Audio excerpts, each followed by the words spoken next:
ஜோதிட கணிதம் தெரியாமல் ஜோதிடம் பார்க்கவே முடியாது. வானசாஸ்திரம் தெரிய வேண்டும். அயனாம்சம்னா என்ன, அட்சரேகை தீர்க்கரேகையால லக்னம் எப்படி மாறுகிறதுன்னு புரியணும். வெறும் பேரு நட்சத்திரம் மட்டும் வச்சுட்டு பார்க்க முடியாது. நிறைய பேர் ஒரு காப்பி சாப்பிட்ற நேரத்தில் ஜோசியம் பார்த்துணும்னு பார்க்குறாங்க. 15 நிமிஷம் அரை மணி நேரத்தில் எதுவுமே செய்ய முடியாது. அப்போது ஜோதிடம் பார்க்க வருபவர்களுக்கு நல்ல பொறுமை இருக்கணும். ஒருவர் தன்னுடைய மகன் என்று சொல்லி ஒரு ஜாதகத்தை கொடுக்குறாங்க. நான் என்ன சொல்கிறேன், இவர் உங்களுடைய மகன் இல்லைன்னு சொல்கிறேன். அவங்களே ஆச்சரியப்பட்டாங்க. எனக்கு எத்தனை சகோதர சகோதரிகள் இதெல்லாம் நான் பதிலே சொல்ல மாட்டேன். ஏன்னா ஆண் ஜாதகத்தில் 5 குழந்தை இருக்கும், பெண் ஜாதகத்தில் 3 குழந்தை இருக்கும். அப்போ என்ன ஆகும், குடும்பத்தில் பிரச்சனை தான் வரும். கிளி ஜோசியம், கைரேக ஜோசியம் சொல்லிட்டு இன்னும் நிறையா இருக்குது. கம்ப்யூட்டர் ஜோசியம் வரைக்கும் வந்துருச்சு. இதில் எந்த ஜோசியம் துல்லியமாக கணிச்சு சொல்லணும்? 2 ஜோசியம் தான் கரெக்டு. ஒன்று, காந்தியும் 2ஆம் தேதி தான் பிறந்தார். எடுத்து பார்த்தீங்கன்னா ஒரு கொலைகாரனும் 2ஆம் தேதி தான் பிறந்திருப்பான். அக்டோபர் 2 பிறந்திருப்பான். அப்போ ஒரு பேரை வைத்தோ ஒரு எண்ணெய் வைத்தோ ஒரு விஷயத்தை முடிவு பண்ண முடியாது. டிவைன் தமிழ் நேயர்களுக்கு வணக்கம். நான் உங்க சுஷீந்திரன். இன்னைக்கு நம்ம கூட இருக்கிற ஸ்பெஷல் கெஸ்ட் லால்குடி கோபாலகிருஷ்ணன் அவர்கள். வணக்கம் சார். வணக்கம். இப்போ ஜோதிடம் அறிவியலா இல்லை மூட நம்பிக்கையா அப்படின்னு சொல்லிட்டு நிறைய இடத்துல விவாதம் போயிட்டு இருக்குது. உண்மை என்னங்க? அறிவியல். ஓகே. ஏன்னா இதுல எல்லாமே கணிதம் முக்கியமானது. ஆதாரமே கணிதம் தான். ஜோதிட கணிதம் தெரியாமல் ஜோதிடம் பார்க்கவே முடியாது. 2வது, வானசாஸ்திரம் தெரிய வேண்டும். புரியுதா உங்களுக்கு?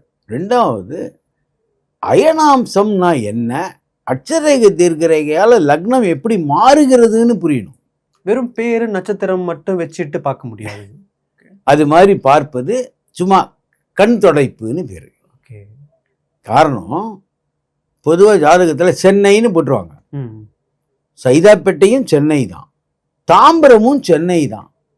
அதுக்கு இதுக்கு எவ்வளவு தூரம்? அப்போ அட்சரேகை தீர்க்கரேகை மாறாதா? மாறும். அப்போ மாறினா லக்னம் மாறாதா? மாறும்.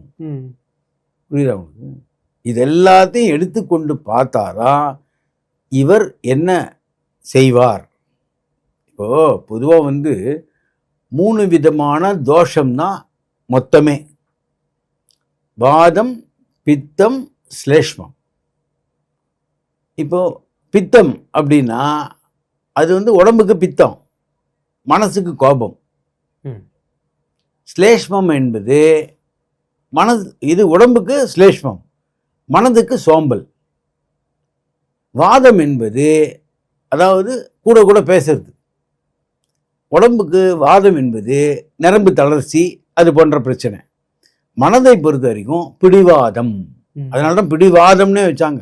ஓகே, புரியுதா உங்களுக்கு? அப்போ உடல் என்பது என்னன்னா மனதின் வெளி உருவம் தானே தவிர உடல் என்பது தனி இல்லை. உடல் மனதுடைய வெளிப்பாடு தான் உடல். இப்போ கடல் இருக்கு, அலை தனியா வருது. அப்போ அலை தனி, கடல் தனியா? கிடையாது. ரெண்டும் ஒன்று தான். இந்த அலை புரண்டு திரும்பி கடலோட சேரும்போது கடல் ஆகிடும். அதுலேருந்து வெளியில் வரும்போது அலையாக இருக்கும். அப்போ உடல் என்பது அலை, கடல் என்பது மனம். இதுதான்.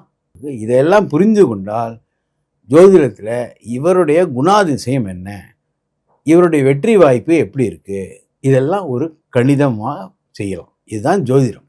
இப்போது எனக்கு ஒரு எக்ஸாம்பிள் தோணுச்சு. நான் கொஞ்சம் ஒரு மாதத்துக்கு முன்னாடி பீச்சுக்கு போயிருந்தேன் ஃப்ரெண்ட்ஸோட. அப்போ நான் போயிருக்கும்போது எனக்கு பக்கத்தில் ஒரு ஜோடி உட்காந்துருந்தாங்க. நானும் பார்த்தோன்னே அவங்கள ஒரு காதலர்கள் தான் நினச்சேன். ஆனால் அவங்க 2 பேருமே அண்ணன் தங்கச்சிங்க. உட்காந்து ஜாலியாக பேசிகிட்டு இருக்காங்க. ஆனால் தூரத்துலேருந்து யார் பார்த்தாலும் அப்படி தான் தெரியும். ஒரு ஜோசியக்காரோ ஒரு லேடி ஒருத்தவங்க வந்தாங்க. வந்துட்டு அவங்க கிட்ட போயிட்டு, எப்பா உங்கள் ஜோடி பொருத்தம் அழகாக இருக்குது, உட்காந்து கேளுங்க, நான் உங்களோட வாழ்க்கையை கணிச்சு சொல்கிறேன் அப்படின்றாங்க. அப்படிப்பட்டவங்களை நம்பி உட்காந்து அவங்க கேட்குறாங்க. நாங்கள் ஜோடி கிடையாது, நாங்கள் லவ்வர்ஸ் கிடையாது, அண்ணன் தங்கச்சிங்க அப்படின்னு சொல்லிட்டு அவங்க பாட்டுன்னு உங்கள் முகத்தை பார்த்தாலே தெரியுது நீங்கள் அண்ணன் தங்கச்சி கிடையாது, காதலர்கள் அப்படின்னு சொல்லிட்டு ஃபிக்ஸடாக உட்காந்து சொல்கிறாங்க ஐயா. ஸோ இப்படிப்பட்டவங்களை நம்புகிறாங்க. இதை நீங்கள் எப்படி பார்க்குறீங்க? அதாவதுங்க, எப்பவுமே ஒரு அசல்னு ஒன்றா ஒரு போலின்னு ஒன்று இருக்கும். இப்போ இந்த மாதிரி பொதுவாக அருள் வாக்கு சொல்கிறது, ஜோசியம் சொல்கிறது, இவங்கெல்லாம் வந்து அடிப்படையாக அது விஞ்ஞான ரீதியாக அணுகாதவர்கள். ஓகே. புரியுதா உங்களுக்கு? அப்போ யாராவது என்ன பண்ணுவாங்க, யாராவது நல்ல வாக்கு சொல்கிறாங்கன்னா ஒரு சந்தோஷம் வரும், அது உண்டு. ஆனால் அதுக்கு அடிப்படையே கிடையாது. இதுவும் சின்ன பசங்க டாக்டர் விளையாடுறதும் ஒன்று தான். ஒரு கயிறை மாட்டிங்கன்னா ஸ்கெதாஸ்கோப்னு ஆடும், அப்போ அது டாக்டர் ஆகிடுமா? இல்லை, அது அது ஒரு சந்தோஷத்துக்காக அது செய்கிறது தவிர இப்படி பண்றதுனால வந்து உண்மையான ஜோசியங்காரங்களும் நம்ப மாட்டாங்க. அது நம்ம ஒன்றுமே செய்ய முடியாது. எப்படின்னு கேளுங்களேன், பொதுவாக இப்போ ரெண்டு விஷயம்தான். உலகத்தில் நீங்கள் யாரை போய் கேட்டாலும் வேலை இல்லைன்னு, வேலைக்கே போகிறது இல்லைன்னு சொல்ல மாட்டான். ஒன்று ரியல் எஸ்டேட் பண்ணுறேன்னுவான், இல்லைன்னா ஜோசியம் பண்ணுறேன்னுவான். ஏன்னா இது ரெண்டு தான் யார் வேணால் பண்ணலான்னு ஆயிப்போச்சு. யாரே போய் கேளுங்களேன், நான் என்ன பண்ணேன், ரியல் எஸ்டேட்டு, பெரிய வார்த்தையாக கொடுத்துருவான். அதே போல் நான் என்ன பண்ணுறேன், ஜோசியம் பண்ணுறேன். என்ன பண்ணுவாங்க, இந்த ஒரு 40 நாள் ஜோதிடம் அந்த மாதிரி புத்தகத்தை வச்சுட்டு உட்காந்து அதில் ஒரு 4-5 ரூல் கொடுத்துருப்பான். 8ல் சந்திரன் இருந்தால் என்ன, 8ல் சூரியன் இருந்தால் என்னன்னு. இது எதுவுமே வேலைக்காகாது. புரியுது அவனுக்கு?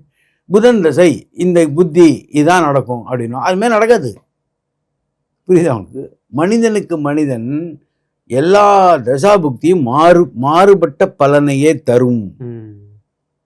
புரியுதா உங்களுக்கு? இதுதான் விஷயம்.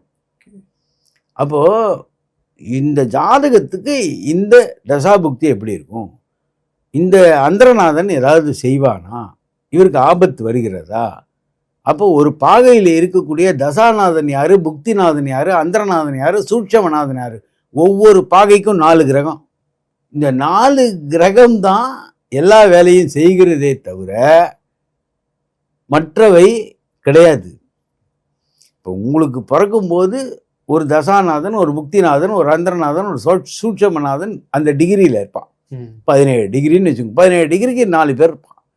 அந்த 4 பேர் தான் உங்கள் வாழ்க்கையை நடத்தி கொடுக்கிறார். லக்னம் என்பது என்ன, விதை. அந்த விதைக்குள்ள மரமே இருக்கு. மரம் என்பது வாழ்க்கை, விதை என்பது லக்னம். அப்ப அந்த லக்னத்தை பிரித்து பார்க்க தெரிந்தால் துல்லியமாக கட்டாயமாக சொல்லலாம். ஏன்னா இது நிறைய அனுபவங்கள் இருக்கு. இப்போ எனக்கு வந்து ஒருவர் வந்து தன்னுடைய மகன் என்று சொல்லி ஒரு ஜாதகத்தை கொடுக்குறாங்க. நான் என்ன சொல்றேன், இவர் உங்களுடைய மகன் இல்லைன்னு சொல்றேன். எப்படின்னு கேட்குறாங்க. இவரை நீங்க தத்து எடுத்தீங்க, நீங்க பெற்றெடுக்கவில்லைன்னு சொன்னேன். புரியுதா உங்களுக்கு? இந்த குழந்தை இந்த வயதில் தத்து போகும்ன்றது 5-11வது இடத்தை வைத்து சொல்லலாம். அவங்களே ஆச்சரியப்பட்டாங்க. உண்மைதான் அது. எப்படி சொன்னீங்கன்னா, 5ஆம் இடத்தையும் 11ஆம் இடத்தையும் பார்த்தா இந்த குழந்தை தத்து குழந்தையா வளருமா இல்லை பெற்றோரிடமே வளருமான்னு கண்டுபிடிக்கலாம். புரியுதா உங்களுக்கு? அப்போ இந்த அளவுக்கு நுணுக்கமாக போனாதான், அதாவது எப்பவுமே அவர்கள் சொல்வதை நாம் எடுத்துக்கொள்ளவே கூடாது.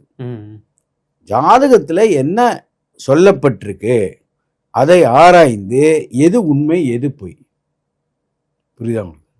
அதனால தான் எனக்கு எத்தனை சகோதர சகோதரிகள் இதெல்லாம் நான் பதிலே சொல்ல மாட்டேன். ஏன்னா அது குடும்பத்தில் பிரச்சனையை உண்டாக்கும். ஏன்னா ஆண் ஜாதகத்தில் 5 குழந்தை இருக்கும், பெண் ஜாதகத்தில் 3 குழந்தை இருக்கும். அப்போ என்ன ஆகும், குடும்பத்தில் பிரச்சனை தான் வரும். இதெல்லாம் சொல்ல முடியுமா நம்ம? அப்போது இந்த 2 ஜாதகத்திலையும் வேறுபடும். சில நேரங்களில் இவருக்கு 5 குழந்தை பாக்கியம் இருக்கும், அவங்களுக்கு 3 குழந்தை இருக்கும். இப்போ இதை வந்து வெளிப்படுத்தினால் இவர்கள் 2 பேரும் குடும்பத்தில் சண்டை தான் வரும். புரிஞ்சுதா அவங்களுக்கு? அப்போ சில நுணுக்கங்களை நாம் தெரிந்தாலும் சொல்லக்கூடாது, சில விஷயங்களை சொல்லலாம். புரியுதா உங்களுக்கு? இப்போ ஒரு நேரலையில் ஜோதிடம் பார்த்தபோது கூட ஒரு கேள்வி கேட்கப்பட்டது. என்னுடைய கணவரால் பிரச்சனை இருக்கிறது அப்படின்றாங்க. நான் என்ன சொன்னேன், அதனால தான் 2வது கணவரை நீங்கள் தேர்ந்தெடுத்து கொண்டு விட்டீர்கள் ஏற்கனவே, இப்போ எதுக்கு முதல் கணவனை பற்றி பேசுகிறேன்னு நான் சொல்கிறேன். இது நேரலையிலே இருக்கு. அதாவது நேரலை, அதாவது அவங்க ஒரு எண் கொடுப்பார்கள், நான் அதுக்கு பதில் சொல்லணும். ஓகே, இன்ஸ்டண்ட்டாக. யோசிச்செல்லாம் கிடையாது, அடுத்த நாள்லாம் கிடையாது. இது எப்படி கண்டுபிடிச்சேன்னா, அவங்க சொன்ன எண் அதை நவாம்சத்தில் வச்சு பார்க்கும்போது அதோடைய விஷயம் தெரியுது. அதனால நீங்கள் வந்து ஸ்கேனு எக்ஸ்ரே மாதிரி தான் இது. உட்கார்ந்து நல்ல விதத்தில் நுணுக்கமாக பார்த்தால் கட்டாயமாக கண்டுபிடிக்கலாம். இதில் என்னன்னா, நிறைய பேர் ஒரு காப்பி சாப்பிட்ற நேரத்தில் ஜோசியம் பார்த்துணுன்னு பார்க்குறாங்க. ஒரு 15 நிமிஷம், அரை மணி நேரம், 15 நிமிஷம் அரை மணி நேரத்தில் எதுவுமே செய்ய முடியாது. புரியுதா உங்களுக்கு? அப்போது ஜோதிடம் பார்க்க வருபவர்களுக்கு நல்ல பொறுமை இருக்கணும். அப்போ தான் வந்து எடுத்து ஆராய்ச்சி பண்ணி இது பண்ணலாம். அப்படி இல்லைன்னா அது ஒரு காரணம். இந்த ஜோதிடரை போய் அரை மணி நேரத்தில் பார்த்து சொல்லுங்கன்னா அவர் என்ன பண்ணுவார்? இந்த ப்ரெஷர் தாங்க முடியாத அவருக்கு என்ன தோன்றதோ அந்த பலன் சொல்லிட்டு அனுப்பிச்சிடுவார். புரியுதா உங்களுக்கு? குறித்த நேரம் கொடுத்து ஒரு சரியாக இருந்தால் கட்டாயமாக ஒரு ஜோசியரால், அதாவது விஷயம் முழுசாக தெரிஞ்ச ஜோசியரால் எல்லா விஷயத்தையும் அலசலாம். ரெட்டை குழந்தையாக இருந்தாலும் சரி, எதாக இருந்தாலும் சரி. அப்போ அந்த மாதிரி பிரிக்க கற்றுக்கணும். இப்போ ஜோதிடத்தில் நிறைய விஷயங்கள் இருக்குது. நிறைய டிஃப்ரெண்ட் டைப் ஆஃப் ஜோசியம்லாம் பார்க்குறாங்க. கிளி ஜோசியம், கைரேக ஜோசியம் சொல்லிட்டு இன்னும் நிறையா இருக்குது. கம்ப்யூட்டர் ஜோசியம் வரைக்கும் வந்துருச்சு. இதில் எந்த ஜோசியம் துல்லியமாக கணிச்சு சொல்லும்? 2 ஜோசியம் தான் கரெக்டு. ஓகே. ஒன்று உங்களுடைய ஜனன ஜாதகம், 2வது கைரேகை. இது 2 தான் வந்து ஆதாரமான விஞ்ஞானபூர்வமான ஒரு ஜோதிட முறை. அப்போ அங்கங்கே கிளி ஜோசியம் அதுதான் ஃபேமஸ் அப்படின்னு சொல்லிட்டு நிறைய பேர் இருக்காங்களே, அதுக்கு காரணம் என்ன? அதாவது கிளி ஜோசியம் ஒன்று இருக்குது, கையில் ஒரு கொம்பு வச்சுன்னு ஜோசியம் பார்க்குறேன் அந்த மாதிரி ஒன்று இருக்குது. மேலை நாடுகளில் டால்ஃபினை வச்சு ஜோசியம் பார்க்குறாங்க. புரியுதா உங்களுக்கு? எதை வச்சு வேணால் பார்க்கலாம், எலியை வச்சு கூட பார்க்குறாங்க. எலி ஜோசியம்னு பேர் இருக்குது. கிளி ஜோசியம் ஒன்று, எலி ஜோசியம் ஒன்று. இதை தவிர டரட் கார்டுன்னு ஒன்று இருக்குது. ஆமாம். புரியுதா உங்களுக்கு? எதை வேணால் செய்யலாம், ஆனால் இதெல்லாம் விஞ்ஞான பூர்வமானது அல்ல. இதில் வரக்கூடிய அதே மாதிரி எண்கணிதம்னு ஒன்று இருக்குது, நியூமராலஜி. ஓகே. பார்த்தீங்கன்னா 2ஆம் தேதி பிறந்தவர்களையும் குணாதிசயன்னு சொல்லுவான். காந்தியும் 2ஆம் தேதி தான் பிறந்தார். எடுத்து பார்த்தீங்கன்னா ஒரு கொலைகாரனும் 2ஆம் தேதி தான் பிறந்திருப்பான். ஓகே. அக்டோபர் 2 பிறந்திருப்பான். அப்போ ஒரு பேரை வைத்தோ ஒரு எண்ணை வைத்தோ ஒரு விஷயத்தை முடிவு பண்ண முடியாது. ஏன்னா சில பேர்லாம் இதாவது பேரை வச்சு சொல்லலாம். காந்தின்னு ஒரு பேர். இப்போ அங்கே நீங்கள் வட இந்தியா போனீங்கன்னா காந்தின்ற பேரில் ஒரு பாலியல் துன்புறுத்தல் கைதியே இருக்கான், ஒரு கிரிமினல் இருக்கான். அப்போ காந்தின்னு பேர் வச்சா உங்கள் குணாதிசயம்லாம் மாறிடுமா? உங்கள் வாழ்க்கையெல்லாம் மாறிடுமா? புரியுதா உங்களுக்கு? புரியா? இப்போ நான் வந்து நேருன்னு பேர் வச்சா பிரைம் மினிஸ்டர் ஆகிடுவேன்னா? ஆக மாட்டேன். இது பெரிய பிரச்சனையில் தான் முடியும். என்னிடம் ஒருத்தர் வந்தார், அவருக்கு வந்து விசா கிடைக்கல. அவர் என்கிட்ட கேட்டதுக்கு நான் அதுக்கான சில விஷயங்கள் சொன்னேன். அவர் ஒரு இந்த பெயர் நியூமராலஜி நேமாலஜி அவரிடம் போனார். அவர் பெயரை மாற்றி கொடுத்தார். நாராயணன்றதை இன்னொரு என்னவோ போட்டு கொடுத்துட்டார். இவரும் சந்தோஷமாக போயிட்டார். இப்போ இதோடைய விளைவு என்ன? அதை கெசட்டில் போய் மாற்றிட்டார். மாற்றினதுனால இவருக்கு இப்போ பாஸ்போர்ட்டும் போயிடுச்சு. ஏன்னா பாஸ்போர்ட்டில் இருக்கிற பேரே வேற, இவர் கெஜெட்டில் கொடுத்த பேரே வேற. இப்போ விசா கிடைக்காத போய் இப்போ பாஸ்போர்ட்டும் சேர்ந்து போயிடுச்சு. இதுதான் விஷயம்.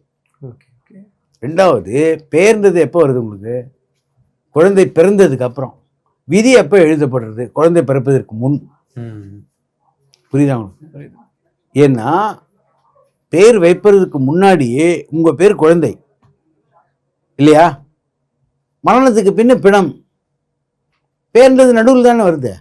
அது எப்படி விதிக்கு உட்பட்டது? புரியுதா உங்களுக்கு? புரியுது. இவ்வளவு விஷயம்லாம் ஆராய்ந்து பார்த்தா ஜனன ஜாதகத்தை பார்ப்பதும் அந்த கைரேகை பார்ப்பதும் தான் விஞ்ஞானபூர்வமாக உண்மை. அது 2த்துக்கும் ப்ரூஃப் இருக்கு, எல்லா விதமான பிரமாணங்கள் இருக்கு. இப்போ நம்மளுக்கு கட்டை விரல் ரேகையை சட்டப்பூர்வமாகவே அனுமதிக்கப்பட்டது. காரணம், உலகத்தில் உள்ள எல்லாருக்கும் ஒரே மாதிரி இருக்காது. புரியுதா உங்களுக்கு? அதே மாதிரி லக்னங்கள் மாறும், லக்னத்துடைய டிகிரி மாறும், பாகை மாறும், கலை மாறும், விகலை மாறும். இதெல்லாம் புரிந்து கொண்டால் ஜோதிடம் மிக மிக துல்லியமான தேவையான விஞ்ஞானம். ஜாதக பொருத்தை பார்க்காம திருமணம் பண்றாங்க அப்படின்னா கண்டிப்பா அவங்களோட வாழ்க்கையை பாதிக்கும். அது மாதிரி சொல்ல முடியாது. காரணம், சில நேரங்களில் அதுவாகவே நல்ல ஜாதகமா அமைஞ்சிருக்கும். புரியுதா உங்களுக்கு? அப்போ பிரச்சனை வரப்போறது இல்லை. இதை வெறும் நட்சத்திர பொருத்தம் மட்டும் பார்ப்பது தவறு.